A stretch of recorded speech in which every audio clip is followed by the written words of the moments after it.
Projectile मोशनचे जे problems आहेत ते सॉल्व करणं आपण आपल्याला माहिती असलेल्या कायनॅमेटिक इक्वेशन्सच्या सहाय्याने करू शकतो.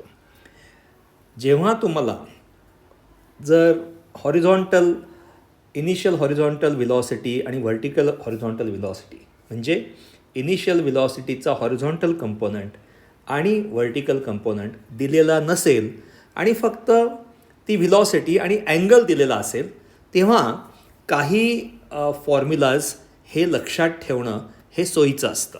म्हणजे समजा तुम्हाला सांगितलं आहे की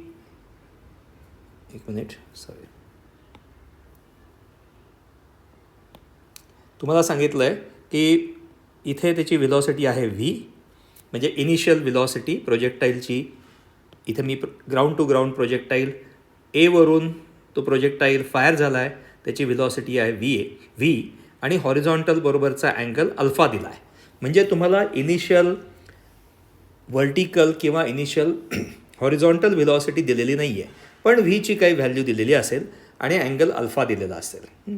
अशा वेळेला काही फॉर्म्युलाज लक्षात ठेवणं हे सोपं असतं.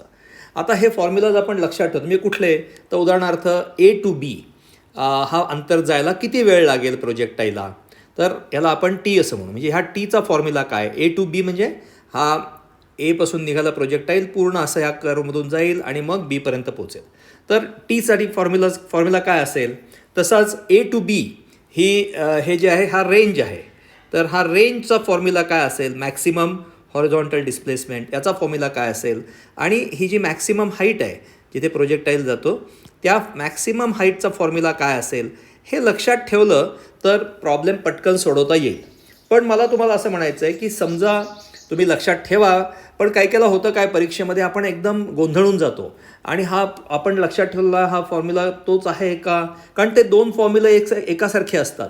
तर तेव्हा तुम्ही गोंधळून जाऊ नका, तुम्ही अक्षरशः 1 मिनिटामध्ये तो फॉर्म्युला डिराईव्ह करू शकता. आणि मला ह्या व्हिडिओमध्ये हे तुम्हाला सांगायचं आहे. तर तुम्हाला जर कॉन्सेप्ट्स क्लिअर असेल तर तुमचे फॉर्म्युला जरी परीक्षेत तुम्हाला थोडंसं गोंधळल्यासारखं झालं तरी पटकन 1 मिनिटात तुम्ही हे फॉर्म्युलाज डिराईव्ह करू शकता आणि मी तुम्हाला ते सांगतो आहे. तर आता हे लक्षात घेऊया की जेव्हा ही व्हेलॉसिटी आहे, आपण सुरुवातीला काय फॉर्म्युला डिराईव्ह करूया, टाईम, की ए टू बीला जायला किती वेळ लागणार आहे.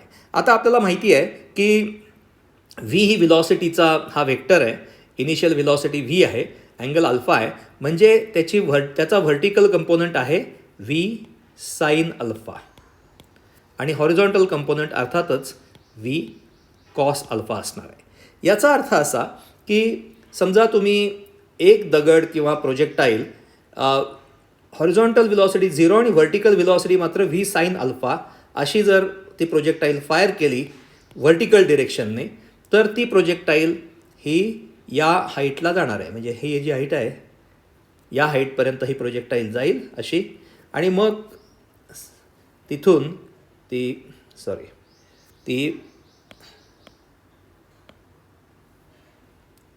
सरळ जाईल आणि परत खाली येईल. आता खाली येताना आपल्याला माहिती आहे की त्याची व्हेलॉसिटी असणार आहे -v साइन अल्फा. आधीचे व्हिडिओ पहा, त्याच्यामध्ये हे मी स्पष्ट केलेलं आहे. तर आपल्याला वेळ काढायचा आहे. आपल्याला माहिती आहे की हा जो प्रोजेक्टाईल आहे एपासून बीमध्ये जातो, म्हणजे काय करतो आहे, तर हा प्रोजेक्टाईल वर जातो आहे हाईट मॅक्सिमम हाईटपर्यंत, पुन्हा खाली येतो आहे. त्याचबरोबर तो हॉरिझॉन्टली देखील कॉन्स्टंट व्हेलॉसिटी व्ही कॉस अल्फाने हॉरिझॉन्टली जातो आहे, म्हणून तो पॉईंट ए टू बी जातो आहे. नाहीतर हा जो पॉईंट समजा मी सी धरला असता, तो सीला निघालेला आणि हॉरिझॉन्टल व्हेलॉसिटी 0 असती, तर सीला गेलेला जो प्रोजेक्टाईल तो परत सीला चाला असता, बरोबर आहे. पण आता सीला गेलेला प्रोजेक्टाईल परत सीला आला असे ते गृहीत आपण म्हणतोय, कारण आपण हॉरिझॉन्टल व्हेलॉसिटी 0 धरलेली आहे. तर आता आपल्याला वेळ काढायचा आहे ए टू बीला जायला. मग आपण असा ही जी डावी फिगर आहे, म्हणजे मी ही जी फिगर आहे ही जी फिगर आहे, मी या फिगरचा आता विचार करतो, हे लक्षात घ्या. तर मग याची इनिशियल व्हेलॉसिटी काय आहे, व्ही साइन अल्फा. आपण थोडंसं फरक हे करूया का, मी इथे व्हीच्या ऐवजी यू करतो. खरं तर मी तिथेच करायला, कारण इनिशियल व्हेलॉसिटीला आपण यू करायला पाहिजे होतं, याला मी इथे यू केलं. मग हे सगळंच आपल्याला बदलावं लागेल. सॉरी फॉर दिस. मग इथे सुद्धा काय येईल ते यू साइन अल्फा, इथे सुद्धा मायनस यू साइन अल्फा, आणि हे सुद्धा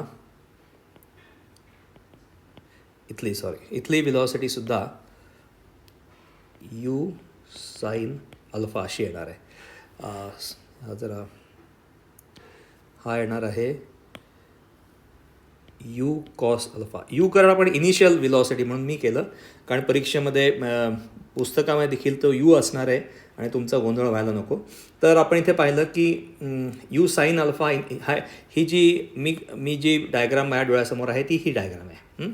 आणि ह्या डायग्राममध्ये आपण असं पाहिलं की ह्या यू साइन अल्फा हा इनिशियल विलॉसिटी आहे, minus U sine alpha final velocity आहे. आणि आपल्याला काढायचं आहे वेळ किती लागलेला आहे. तर हे रेक्टिलिनियर मोशन आहे. आपलं नेहमीचं कायनेमॅटिक इक्वेशन काय आहे की v is equal to u plus a t, आणि हा टी काढायचा आहे आपल्याला. आणि इथे आपण व्हर्टिकल मोशन घेतो आहे म्हणून मी फक्त वाय जोडतो इथे, ए वाय. ए वाय काय ॲक्सेलरेशन खाली असणार आहे, आणि त्यामुळे आपण त्याला मायनस जी म्हणू. आता आपल्याला काढायचं आहे काय तर टाईम. हे टाईम कसं आहे त्याला आपण इथे मी स्मॉल टी म्हटलं आहे, पण शेवटी आपण त्याचं कारण आपण प्रोजेक्टाईलचा एकंदर तो टाईम आहे त्यामुळे त्याला कॅपिटल टी म्हणायचं आहे. म्हणून मी काय करतो त्याला इथेच कॅपिटल टी असं म्हणतो. आता आपल्याला टी काढायचा आहे. तो टी म्हणजे काय आहे तर V Y minus you Y upon A Y. आणि व्ही वाय काय आहे तर इथे बघा हा व्ही वाय आहे minus U sine alpha minus हा व्ही वाय म्हणजे minus U sine alpha, initial velocity plus U sine alpha. So this is plus U sine alpha.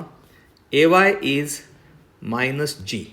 म्हणजे काय झालं आहे आता यू स्क्वेअर व्हेरी सॉरी हे झालं 2u साइन अल्फा बाय जी. हे मायनस मायनस साईन दोन्हीकडून कॅन्सल होईल. म्हणजे आपण एक इक्वेशन काढलं, मी जे इथे लिहितो टीचं काढलं, T is equal to 2u sine alpha by G.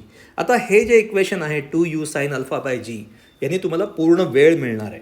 आणि तुम्हाला जर विचारलं की फक्त तुम्हाला ए पासून हा जो हायेस्ट हाईट आहे त्याला मी एक्स म्हटलं, ए टू एक्स एवढं डिस्टन्स जाण्यासाठी किती टाईम लागला, तो अर्थातच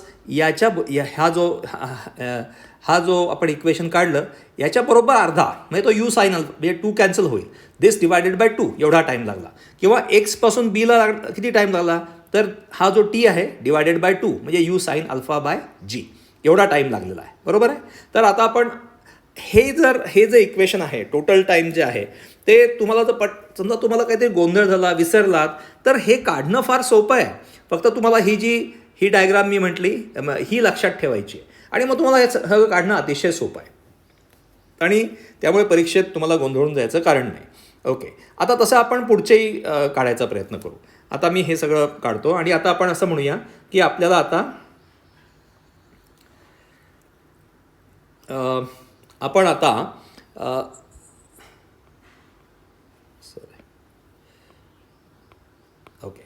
आता आपण काढूया वेळ. आपण आता काढूया रेंजसाठी R A to B maximum horizontal displacement. तर आपल्याला रेंज काढायची. तर ती कशी काढणार आपण. आपल्याला माहिती आहे की horizontal component of initial velocity is U cos alpha आणि यू कॉस अल्फा हे throughout the travel of projectile A to B पर्यंत तो कॉन्स्टंट असणार आहे. म्हणजे रेंज काय येईल, रेंज असणार आहे आपली रेंज इज इक्वल टू जी horizontal component of velocity is U cos alpha into time. प्रत्येक ठिकाणी या प्रोजेक्टाईलवर horizontal component of initial velocity U cos alpha ही कॉन्स्टंट असणार आहे. म्हणजे ए टू बी हे एक जणू काही रेक्टिलिनियर मोशन आहे. तिथे प्रोजेक्टाईल हॉरिझॉन्टलीच फक्त चालली आणि त्याची व्हेलॉसिटी यू कॉस अल्फा आहे आणि त्याचा टोटल डिस्टन्स ट्रॅव्हल्ड आर आहे. तर R is equal to constant velocity into time. So constant velocity आपली आहे u cos alpha into t आणि हा टी आपण आत्ता काढला आहे त्यामुळे आपण असं लिहू U cos alpha T is 2u sine alpha by G. आता बघा इथे आपण हे यू स्क्वेअर करू आणि इथे मी लिहीन sine 2 sine alpha cos alpha by G. आणि लगेच तुम्हाला माहिती आहे की 2 साइन अल्फा कॉस अल्फा म्हणजे काय, तर साइन 2 अल्फा म्हणजे U square sine 2 alpha by G. हा तुमचं एक्सप्रेशन जे आहे ते रेंजचं एक्सप्रेशन आहे. आणि हे देखील रेंजचं एक्सप्रेशन तुम्हाला पुन्हा जर तुम्ही विसरलात तर काढणं अतिशय सोपं आहे. आणि मला या व्हिडिओमध्ये एवढंच सांगायचं आहे की तुम्ही पाठ करा हे फॉर्म्युलाज खरं तर प्लुरल. पण जरी विसरलात तरी भांबावून न जाता फटकन त्याचं डेरिव्हेशन करणं हे तुम्हाला सोपं आहे. ओके, आता हा आपला दुसरा फॉर्म्युला झाला. आता आपण तसंच पुढे जाऊ आणि कुठला राहिला, आता आपण मॅक्सिमम हाईटचा फॉर्म्युला बघू. Maximum height. तर आता मॅक्सिमम हाईटचा फॉर्म्युला बघायचा असेल तर बघा की इथे पुन्हा ही जी डायग्राम ही डायग्राम जी आहे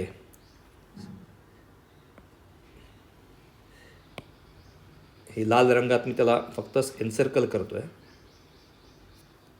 नाही आहे, सॉरी, हिरव्या रंगामध्ये होईल. हां, हिरव्या रंगामध्ये जी एन्सर्कल केली ना ती डायग्राम. या डायग्रामकडे बघा, आपल्याला काढायचं की मॅक्सिमम हाईट. आता मॅक्सिमम हाईट काढण्यासाठी पुन्हा फक्त व्हर्टिकल मोशन लक्षात घ्या. तर इनिशियल व्हर्टिकल मोशन ही आहे तुमची यू साइन अल्फा. इथे जेव्हा ती हे पोचणार आहे, तो प्रोजेक्टाईल पोचणार आहे, तर इथे व्हिलॉसिटी 0 होणार आहे त्याची, बरोबर आहे, कारण व्हर्टिकल मोशन ही 0 होणार आहे. तर मग आपण जर initial velocity he you sine alpha आणि फायनल व्हिलॉसिटी इथे 0 धरली तर हे आपल्याला डिस्प्लेसमेंट काढता येईल. आपण म्हणू शकतो v Y square minus you y square is equal to 2as. आणि हे एस जे आहे ना ती तुमची मॅक्सिमम हाईट आहे, बरोबर आहे. तर मग आपण आता S is equal to maximum height. मग आपण इथे देऊया व्ही वाय स्क्वेअर काय आहे, फायनल व्हिलॉसिटी हा पॉईंट मी धरला ओ पॉईंटला 0 minus U sine alpha square is equal to 2 into acceleration is minus G. आणि एसला आपण म्हटलं एच मॅक्स. मग H max is equal to हे काढायचं असेल तर काय येईल तुमचं, हे मायनस साईन बाहेर आहे, तर you square sine square alpha upon minus 2g म्हणजे U square sine square alpha by 2g. ही तुमची फॉर्म्युला आला maximum height attend by the projectile.